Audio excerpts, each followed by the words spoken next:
Welcome back. Today we are talking with Regina Phelps and her crystal ball for 2025. Regina, great first segment there, a nice big one. We've talked about a lot of things in there. Now, what is it you'd like to talk about for our second segment? I want to talk about what I'm calling now the wild cards in the United States. These are the things that, oh my gosh, we don't know what's going to happen. And there's actually quite a list of them. So I'm going to just jump right in and we're just going to banter back and forth here. The Sure. first one is bird flu. Do you want another pandemic, Alex? No. I don't either. Oh, But oh Lord have mercy here. So as many listeners might know, my firm's been doing pandemic planning since, oh my God, 1997, a long time. And part of it was driven by actually H5N1. And the bird flu actually started in China. It was the first time it was identified in 1996. It was on farm birds, so chickens in China, and it peaked up and there was a lot of stuff going on, and then it disappeared. And then since 1996, that has occurred in several places in the world.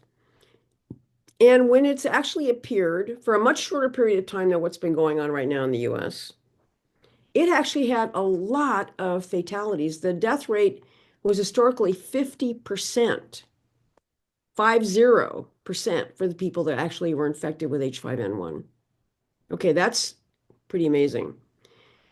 So since 1997, uh, when it really started to blossom, there has been essentially 23 countries that have had it.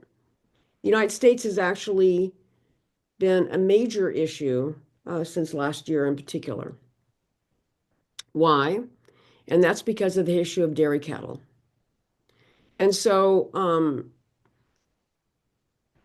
dairy cattle? since, I thought this was bird flu. yeah, right. And before I just mentioned that, I just wanted to say on the slide that since from 2003, when it really has had the most deaths, to 2025, there's been 971 confirmed deaths to H5N1. So that also, and so that's just something to think about. We're not experiencing that kind of fatality rate, thank God, but something to think about. So in the United States, we have 70 human cases that we know of. There's probably a lot more. And in fact, there was a study the CDC just released before Trump came into office that said that there were 3 veterinarians that actually were tested serologically, their blood was drawn, and they had it, but they never knew it.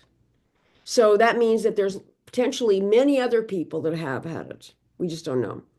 There's been 1 death in Louisiana, and you had a very seriously ill person in British Columbia, Yes, I remember that. Yeah.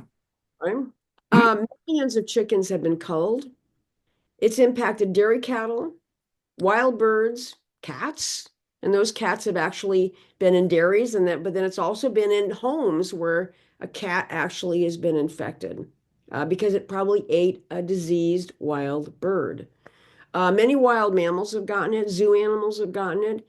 So it's a big deal and it's easily spread. So why is this a big deal? Oops, let me just go back here for a second because I want to talk a little bit more about this. Because of its spread within dairy cattle, California is really the hot spot right now. California has the largest dairy herds in the United States.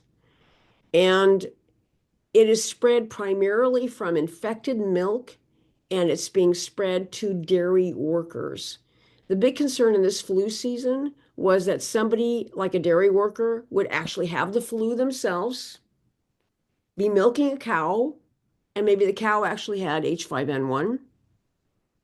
Then there was an opportunity for that milk to get into the airway of the rest of the worker. Then there's a chance for that genetic material between the bird flu and the human flu to mix, and therefore we could actually have a new strain. And that has been the greatest fear this flu season.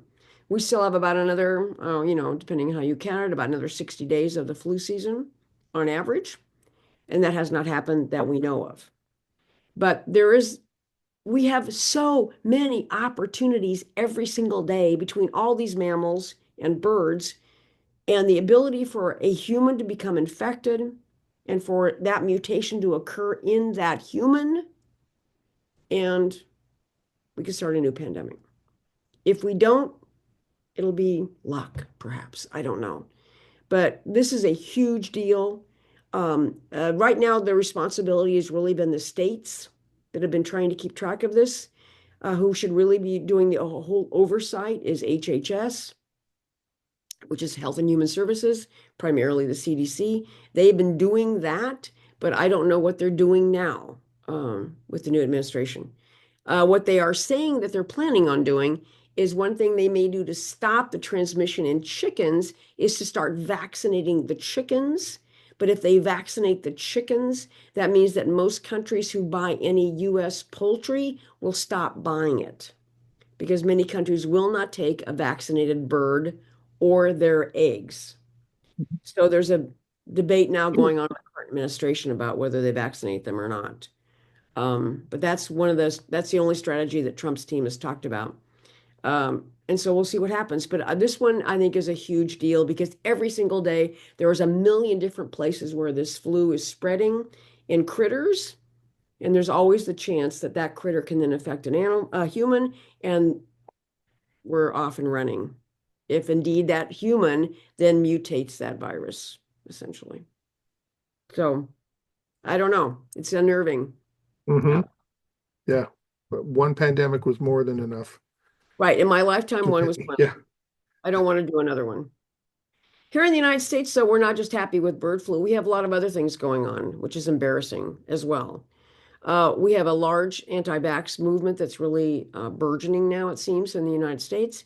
And there's a very significant measles outbreak, which is embarrassing to say since there's a highly effective measles vaccine. And we have now 124 kids in Texas. 18 have been hospitalized, and one died today. A Oh, school-age kid with a highly preventable illness. The MMR vaccine is safe. It is highly effective. And measles is very contagious. The chances of you have a person walking into the room who has measles, doing any breathing, they don't even have to cough. It's airborne transmission, so it will hang in the air for a couple of hours. If you walked through that room, the chances of you getting it if you had not been vaccinated are excellent. It's one of the most contagious illnesses on the planet. Most of these kids were unvaccinated. They're between 5 and 17. And it's just horrifying to think that a young kid died because they weren't vaccinated. And what I always want people to think about, well, they may think like, oh, it's really sad about a kid, but it's not going to affect me. Well, I want you to think about your office. If you have somebody in your office that comes down with measles, before they actually start getting spots, they're going to come to work maybe, and they could be contagious. And they walk through your office. And and they next may thing, not even think they have measles because most people don't really believe measles is still out there because right, we've gone so long without it. exactly right. So what would happen? And actually, what's kind of funny is that I used to do I did pandemic stuff at DRJ for many, many years, and then I changed it to not just pandemics, but what about common illnesses? And then I started having clients who actually had things like a measles outbreak in a call center. Well, then the whole call center gets closed, blah, blah, blah. So then, this is before the pandemic, what do? So it's not just a kid that dies in Texas. It can impact your business. Yeah. And then the other thing we have going on in the United States is we have the largest tuberculosis outbreak we've ever had, ever. And it's in Kansas. 79 active cases, 213 cases that are latent, which means that they actually are now on medication. This is tuberculosis. This is not the dark ages, my friends. So these are things that people need to be thinking about. Public health is really important, regardless of how you feel about masks and vaccinations. So Shaking my head at that one. That's I just know it's pretty hard to imagine, isn't it? The thing that we have to be concerned about here in the US is we don't know what the changes in the HHS are how they're going to impact the response. There's been no changes so far in HHS, and this is where Robert Kennedy, F. Kennedy Jr., the vaccine skeptic and critic, is now the HHS secretary. Hugely embarrassing, I might say. Anyway, the only thing that has happened is that the ACIP, which is the Advisory Committee on Immunizations, always has a meeting scheduled in early March. It's been postponed. No reason why. They're the ones that actually make recommendations on all vaccines in the United States. They meet 3 times a year, Are these March the and ones though that determine what's going to be in the flu shot? yes. Yeah. Hmm, okay. And so, right, they're not meeting in March, and no one knows why, which is, I don't know, unnerving. Yeah.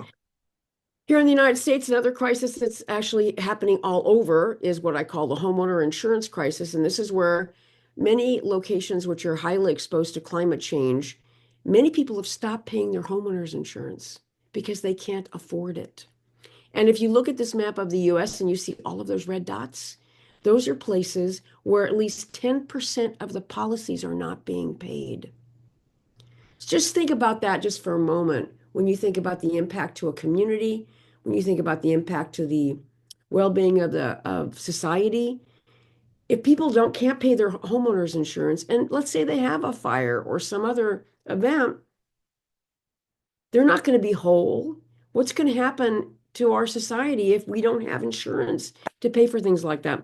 And so people are essentially in trouble. And there are insurance companies that are now refusing to issue insurance in many high-risk areas in the United States. That's another crisis that's going to implode in the next year or two. Yes, because the biggest concentration there is on this map is what's it called? Tornado Alley? Yep. Or part of anyway, Tornado Right. Alley. Right.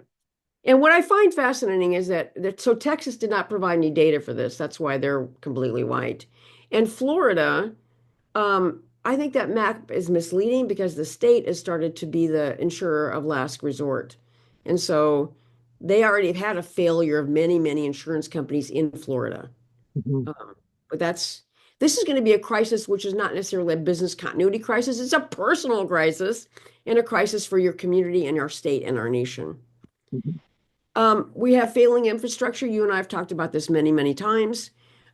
We have a D plus in our overall infrastructure, and there's actually 19 categories of that, but things like water systems, roads, bridges, airports, electrical systems, dams, etc. There's a new report, though, coming out in March. So you and I will be able to talk about that. Oh, good. I hope it's better than a D plus, but I I don't hope know. so. I'm horrifying. And lastly is incredible government instability.